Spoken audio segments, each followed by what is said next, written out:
हम बात कर रहे हैं अपने YouTube channel real history of Hindustan. क्योंकि मैं इतिहास का विद्यार्थी हूँ, मैंने रिसर्च की, मैंने PhD की, तो मैंने देखा कि भारत का इतिहास को सिस्टमेटिकली लिखा नहीं हुआ, इसका सही जो दर्पण है वो सामने नहीं आ रहा। तो मैंने कि नहीं, अब शुरू किया है कि पुरातन समय से लेकर ही पूरा इतिहास को जाना जाए। हालांकि बड़ा लंबा विषय है, क्योंकि मैं रिसर्च का विद्यार्थी हूँ, बिना रिसर्च की कोई बात नहीं करता। तो सबसे पहले मैं भारत के जो अलग अलग नाम हैं उनके बारे में बात की, उनके बारे में रिसर्च की। तो मैं काफ़ी रिसर्च करने के बाद जिस निष्कर्ष पे पहुंचा हूं तो उस पर बात करेंगे। देखो, भारत के कई नाम हैं, 8 नाम मुझे लगभग मिले हैं इसके। संविधान सभा जब बनी, जब देश आज़ाद हुआ, तो उसके सामने भी ये समस्या थी, तो किस नाम को रखा जाए। लेकिन उन्होंने फिर काफ़ी सोच विचार के बाद इसके 2 नाम रखे। एक नाम रखा इसका भारत वर्सेस इंडिया, 2 नाम रखे इसके। लेकिन हम जो है ऐसी पूरी रिसर्च करेंगे।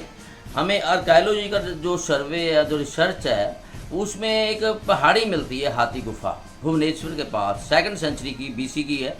उसमें मिलता भी इसका नाम भारत था। हमारे पास लिटरेरी सोर्स भी हैं। पन्ने की अष्टाध्यायी किताब है, कौटिल्य का अर्थशास्त्र है, जिसमें इसका नाम भारतवर्ष लिखा हुआ है। तो ये तो स्पष्ट है भी इसका नाम भारत था। हमारे पास एक 18 पुराण है, उसमें एक पुराण है विष्णु पुराण।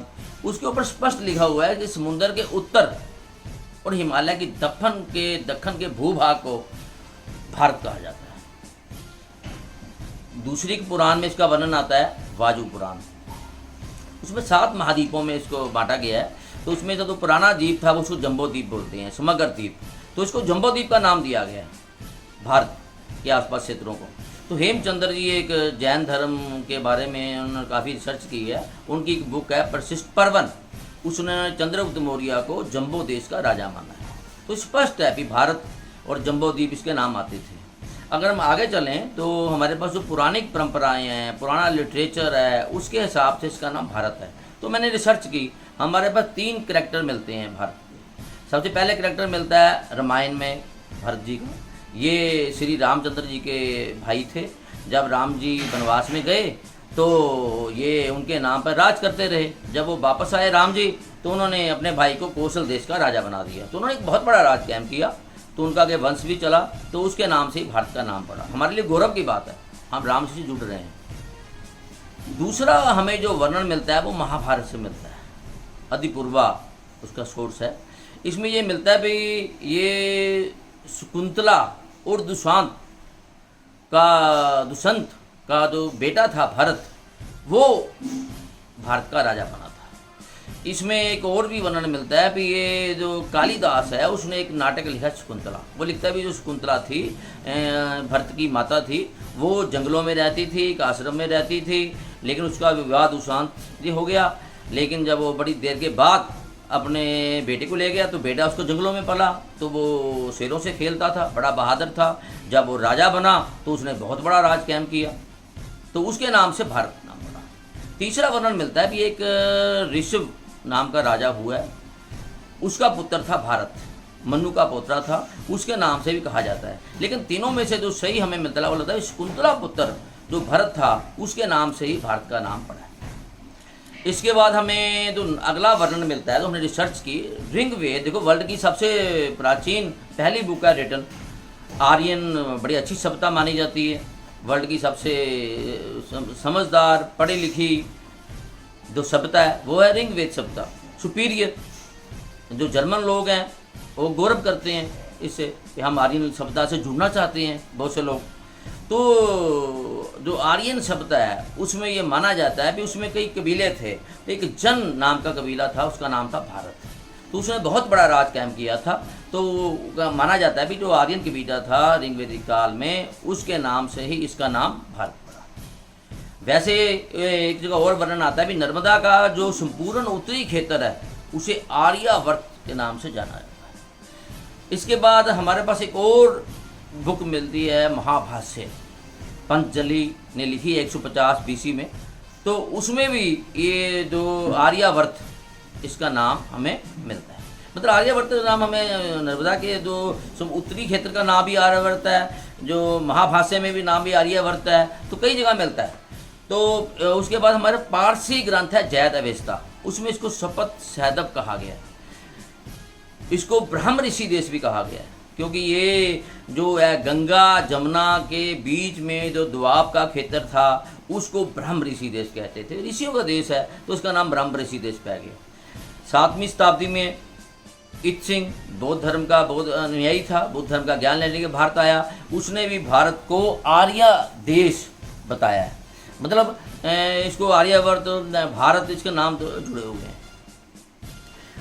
अब जो दूसरा नाम इसमें आता है वो आता है इंडिया। देखो वैसे तो कुछ कहते हैं भी शायद ये सबसे पहले ईरानियों ने इसका नाम लिया, लेकिन तो वर्णन मिलता है कि संपूर्ण भारत के लिए यूनानी शब्द है इंडिया, क्योंकि ये तो ना हमारा सिंधु नदी थी, उसको जो यूनानी लोग हैं वो इंडोस या इंडस बोलते थे। तो हेरोडोट्स एक यूनानी इतिहासकार हैं, उन्होंने बुक लिखी है हिस्टोरिया, तो उन्होंने भी सिंधु के पूर्वी इलाके को इंडस कहा है। वहाँ का एक और राइटर है मैगसनीज, सेल्यूकुस सिकंदर के बाद जो राजा बना था उसका एक व्यक्ति है, भारतीय, उसने एक बुक लिखी है इंडिका, भारत के नाम से लिखी है, तो उसमें यूनानी शब्द में भारत को इंडिया कहा जाता है। अब इसमें भारत की पहचान के लिए जो भारत के पास हिंद महासागर है उसका नाम भी हिंद महासागर या इंडियन ओशन रखा गया। ये बड़े हमारे लिए मान की बात है, प्राउड की बात है। पूरे वर्ल्ड में कोई भी सागर ऐसा नहीं है जिसका नाम उस देश के साथ जुड़ा हो, एक ही सागर है जिसका नाम है हिंद महासागर। एक हमारा पर्वत है जिसे सिंधु कुश, क्योंकि वो बोल नहीं सकते थे तो उसको हिंदू कुश बोलते थे, जो ख़ास तौर के ये अरब के लोग हैं, तो उन्होंने इसका नाम जो है हिंदू कुश पड़ गया, ये पर्वत के नाम से ही है। लेकिन 17वीं सदी में जब हम अंग्रेज आए तो उन्होंने जो यूनानी शब्द है उसको ये अडोप्ट कर लिया, उन्होंने इसका नाम इंडिया ही रखा, इंडिया को ही प्रयोग किया, उन्होंने भारत हिंदुस्तान को प्रयोग नहीं किया। 17वीं इंडिया के जो अंग्रेज़ों के सोर्स हैं उसमें इंडिया ही लगा है। तीसरा नाम भारत के लिए हिंदुस्तान। 8वीं से 12वीं शताब्दी तक अरबों ने हिंदू शब्द का प्रयोग किया। ये फारसी लिटरेचर में इसे लैंड ऑफ हिंदू कहा जाता है। बाबर ने भी अपनी जो अपनी बायोग्राफी है उसमें लिखा है तुझके बाबरी में लिखा है इसको हिंदुस्तान। तो क्योंकि जो अरब थे वो इसका प्रयोग नहीं कर सकते थे, वो सिंधु को हिंदू बोलते थे, शाह को हा बोलते थे, तो उन्होंने हिंदुस्तान प्रयोग किया। तो ये जो एरिया है भारत का, सिंधु के आसपास का एरिया है, ये भारत है, ये उसकी ज्योग्राफी कंडीशन है, उसकी वजह से सिंधु के नाम से इसका नाम हिंदू पड़ा, हिंदुस्तान पड़ा, लैंड ऑफ हिंदूज।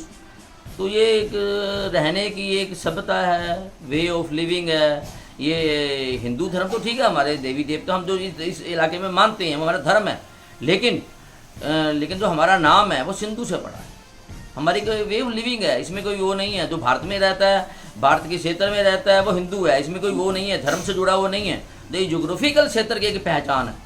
तो हिब्रू भाषा में, बाइबल में इसको होंडू बोला गया है। तो ये भारत के अलग अलग नाम है, लेकिन इसको जो परफेक्ट नाम है वो इसका नाम जो भारत है, क्योंकि हमारे जो हिस्टोरिकल नाम है शकुंतला पुत्र के नाम से पड़ा है। तो हिंदुस्तान क्योंकि सिंधु के नाम से पड़ा है, यहाँ के लोग हैं वो अपने आप को गर्व महसूस करते हैं, तो दो नाम इनके बड़े इंपॉर्टेंट है।